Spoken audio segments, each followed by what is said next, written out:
When I was a kid, back in the good old days of the 90s, there wasn't the abundance of games out there to choose from that there is today. One of my favorite games back then, and one I still love, is called Jazz Jackrabbit. Back then, the primary business model for the gaming industry was called shareware, which basically meant games were divided up into episodes, and you could play the first episode for free, which usually ended up being around a fifth to a third of the game, and you were highly encouraged to share that free version of the game with others. Epic Mega Games, which is now just Epic Games, in the case of Jazz Jackrabbit, created not one, but two extra free episodes called Holiday Hair and Holiday Hair 95. These extra episodes were awesome and I played them every Christmas, and it got me thinking, why don't other games do this? In fact, why aren't there any just plain old Christmas games in general? At the very least, why aren't there any big ones that rival classic Christmas movies and TV specials? Fast forward 20 to 30 years, and I find myself asking myself the same question, which is even more mind-boggling now because of how saturated the market is. And yes, there technically are Christmas games on Steam now, but these all tend to be very small indie games. There's no standalone IP really there that stands out in popular culture. Are games just not a good medium for this genre? Or has nobody really bothered to try it? Well, here's the reasoning I came to. Like I mentioned previously, games are a pretty saturated market, and they all compete to keep the players' interest. With a seasonal game, you really only have the Christmas season to have players interested in your game, and for those who are interested in playing a Christmas game, they may not enjoy the genre or vice versa. So you're really looking at a game that's super niche down, that's really only going to be played for 1 to 2 months out of the year. That's quite the risk for a studio to take,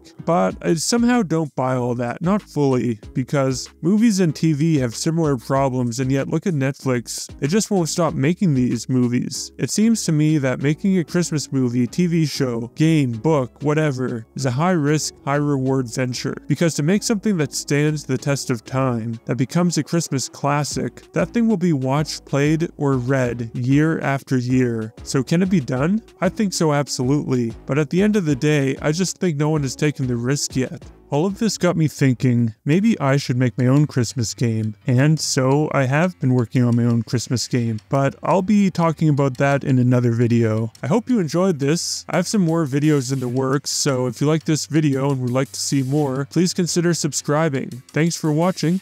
I'll see you next time.